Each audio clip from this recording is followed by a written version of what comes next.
Okay, SpookShow Gravy, and I know what you're saying. What is he holding a blowfish for? Well, I bet you not too many people would probably be able to come up with this fact. There was a show, a spooky show, that oftentimes you would see one of these in the background with the main character at many parts of the show, different times of the show, and there would be a blowfish like hanging with other crap, kind of like here, other crap, but you would see a blowfish just like this in the background. And I know no one would know that right off the bat, but I had the blowfish way before I was interested in, I'm going to go off camera here, guys, going way off camera, hanging that up, because them things are sharp, I'm telling you. Anyway,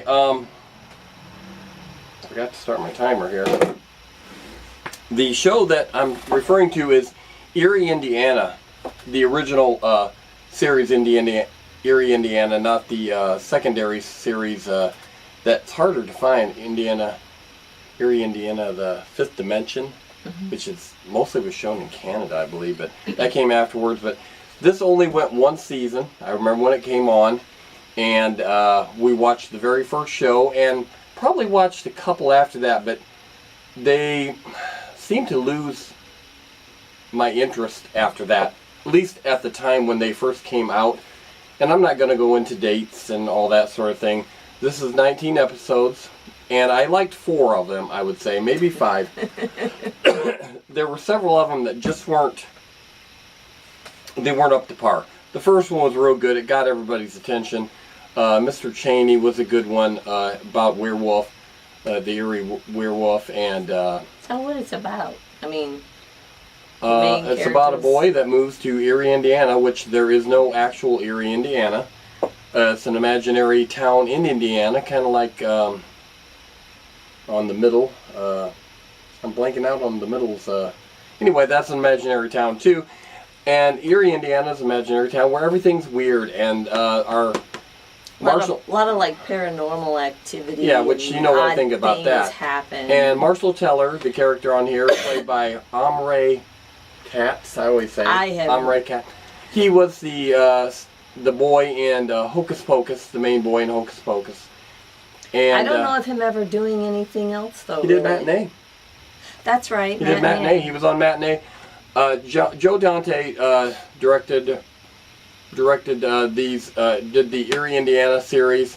He did The Burbs. That was his movie, The Burbs. Matinee, which is a very big favorite of mine, which most people do not like, but I like. I don't know why I like that so well, but I do. Matinee. Omri Katz was in there, and he was from this. And of course, you know, living in Indiana, you have a tendency to be drawn to Eerie, Indiana, the series, a little bit, simply because, you know, and there was books, they did books. We were discussing before, after, we're not really sure. We just have a few of the books. I don't read the books. These are just collecting. It has nothing to do with reading. I don't read books, okay? Not without girl pictures in them, okay? So there's no need to have a book without girl pictures, and I don't think there is. I haven't looked through them. Maybe I'm missing a lot. I don't know. I was just wondering if the book series came before the TV show, or if the TV show came and they decided. I said to yes do with the books series. and then did, but I think about it, it's like no, probably not. Probably not. I don't know. But anyway, Eerie, Indiana. You got to take it with a grain of salt. There was a lot of people on here that were. On different episodes that were stars a little bit. Okay, who's the girl that played his sister? She was from Wonder Years. Wonder Years, the pretty blonde that he liked in Wonder Years. Boy, I know her name too. I just know her because she's pretty, and I'm blanking out because I don't have notes sitting in front of me here. Well, maybe you should have. Condre. Her last name was Condre. Anyway, the pretty blonde. That's his sister. The father and mother I didn't know from anywhere. Different guest stars over on the shows for the one season. They did have the Harris girl from Halloween. Danielle Harris. Danielle Harris. She played talk. What did she play? She played on Roseanne. She was on a few episodes of Roseanne. The neighbor girl, the one that got in trouble a little bit. She was really pretty. And then she chopped her hair off and she doesn't look as pretty now. Anyway, she was on, you know, like Halloween and Rob Zombie's Halloween too. She was in that too. Yeah. Stab and all that stuff. Yeah. But, you know, and then the show that she was on Eerie, Indiana, Heart of Gold, it seemed like that's what the name. I could be wrong, but I think that was her episode. It was like the dullest episode on there. It was very dull. Very serious and dull. I didn't care for it. Henry Gibson, of course, was on there. And he was also on The Burbs, which Joe Dante, you know, see the connection there? And he was a postman, kind of like, well, you want to call it a postman, but Lost and Found guy. He was in charge of Lost and Found. All the Lost and Found stuff. In the world, I'm talking about, not just in an area. Max Headroom. Don't know his real name. Smarty Pants, I didn't think you did that. I do not Yeah, know Max Headroom, Tornado Days, the episode he was in. I just happen to know these. This I didn't bone up on, I actually just know this offhand. Tornado Days, that was kind of a screwed up episode as well. Not one of my favorites. Mr. Cheney, which was about the Eerie werewolf that comes every so often and you have to sacrifice one of the boys in the community to the Eerie werewolf, and I cannot think of the guy who played Eerie werewolf, but he's a star as well. And of course, Mr. Cheney is a play on Lon Chaney. There was also a character later on you will see here and there, Dash X. He had white hair sticking out all over, and I know him from some other shows, but... Wasn't he from the show that had Suzanne Summers and Patrick Duffy in it, that they were married and they each had different kids that they brought to the... 8 is enough? Yes. No.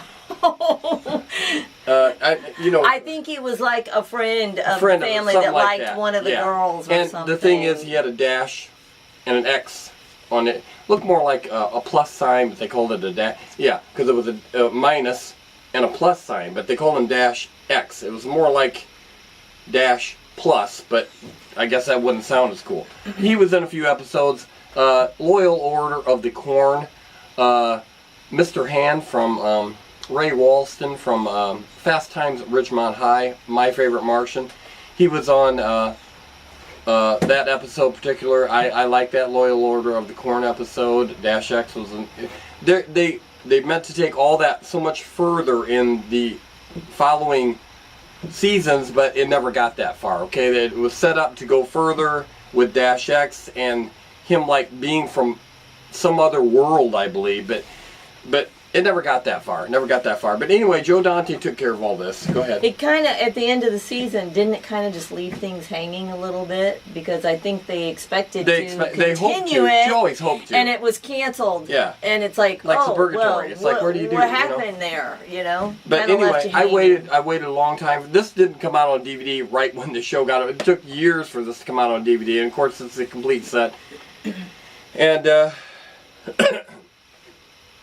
watched them all many times.